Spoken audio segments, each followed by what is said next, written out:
everybody can hang in there with us. Back to you, Shirley. Okay, great. So lastly, we have Kevin Wengernuk, pre-tape overview presentation on why pesticide-free land care is important and how it's doable. Kevin's company has been providing pesticide-free land care for the Maryland State House grounds for the past decade. And he will tell you why he believes if it could be done at the State House grounds, it could be done on your facility grounds. Kevin was unable to join us today, but any questions for him, we will pass it along and email it out to you. Thank you. My name is Kevin Wengernuk, and thanks for taking time to watch this short video. I will be talking about an organic approach to treating lawns. I feel this organic approach is appropriate in any setting, but when it comes to healthcare facilities where people are cared for, higher standards and more common sense practices should be put into play. What the IPM Healthcare Project strives to achieve is to direct others to take steps to lessen or eliminate completely the dependency on chemical approaches and work with nature to create a stable, balanced environment. I mean, pesticides are safe, right? And they're regulated by the APA in order to prove they are safe, right? Yes, they are regulated and tested, but everything isn't considered in these regulations or testings. Things that aren't considered is exposure to even tiny amounts too much for a compromised immune system. Do side effects appear years or decades later, and then tracking the cause is nearly impossible? Does a brew effect cause issues, meaning a little exposure to this pesticide while breathing in that pollutant while on some life-saving medicine? We don't know because it isn't thoroughly considered. I am here to tell you that you don't need to even take those chances. An organic approach works and is proven right here in Annapolis at the Maryland State House lawn.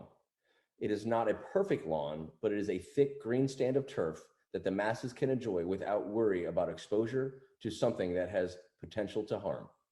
Let me dive a little bit deeper into the details on organic turf management. Healthy soil is the key to a successful organic program. The organic approach focuses on feeding the soil and improving the soil's organic matter content. When this happens, the plants will thrive as they were intended to from the healthy soil. Looking at how healthy soil is created, we need to consider the soil food web. A functioning soil food web creates the balance needed, and all characters play a vital role. If you start eliminating a few or pushing out others, this web breaks. That break disrupts the balance, and the positive results of your approach begin to lessen. The tiny cast of characters, just tiny in stature, the microorganisms play a huge role in maintaining soil health. The largest and most important task they perform is to decompose the waste from plants and animals, then converting that into a form that fuels healthy soil. Carbon, sequestering carbon. We hear all about CO2 entering the atmosphere, but did you know that healthy soil will minimize the amount of carbon released in its footprint?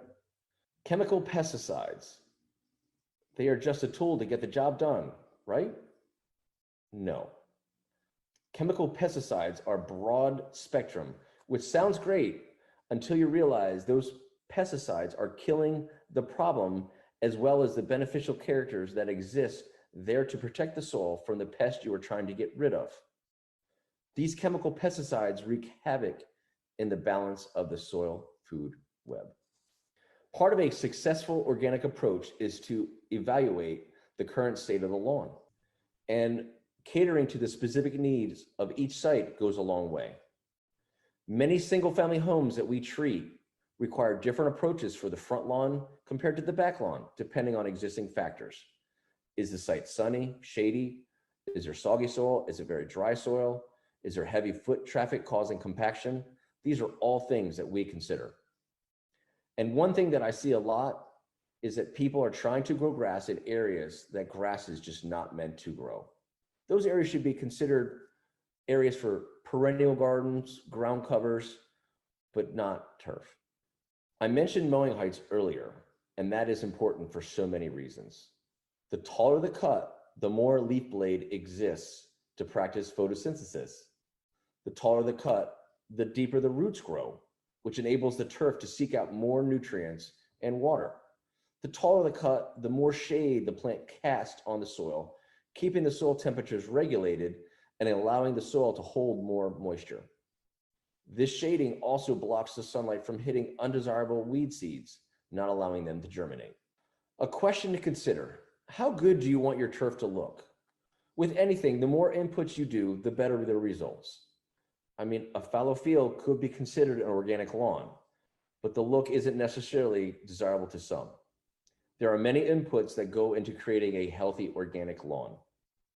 Just like there are plenty of ingredients that go into that delicious chocolate cake that grandma used to make. You need to decide your expectations of the turf stand you want to grow, and the spectrum between a fallow field and a golf course fairway. These are both achievable with the correct inputs. Team KW strives to shoot for a green, thick turf with only 10 to 20% weed pressure. I ask you to consider what is happening at your facility or even your own patch of paradise. You do not need to have toxic chemicals spread all over your lawn to enjoy a thick green lawn or a garden full of flowers. In my personal opinion, the chemical approach is working in direct conflict of what Mother Earth created. The conventional approach creates more issues by fixing one problem that hurts the soil food web, throwing the entire ecosystem out of balance. This opens the door to additional problems. Wow, we've covered a lot of ground in this hour. If we didn't get to your question live, we will respond to everyone by email with answers. Our goal today was to bring these experts into your office to share their insights and knowledge to encourage you to consider new steps you can take to make your facility safer for your patients and staff. Our IPM and Healthcare Facilities Project is here to assist you with pro bono services and support along the way. Feel free to reach out to me by email at rivers@mdpestnet.org. If you have questions regarding pest and land care management, I'll get you the answers. I'd love to have a call and meet you and chat about how things are going in your facility and how we can help. Also, check out our website. We have a toolbox full of resources for you: short videos on managing indoor and outdoor pests, fact sheets, IPM guides on many topics like pesticide-free lawn and grounds management and controlling bed bugs non-toxically. Thanks again to our 7 experts for taking their time to be with us today, and for all of our attendees for your great questions and for your time. One last request: please take our 3-minute survey. It will help us better serve you. Here's our survey link in the chat and on the screen. Thanks again to everyone from Ruth, myself, our IPM and Healthcare Facilities Project team. Have a great rest of your day. Thank you.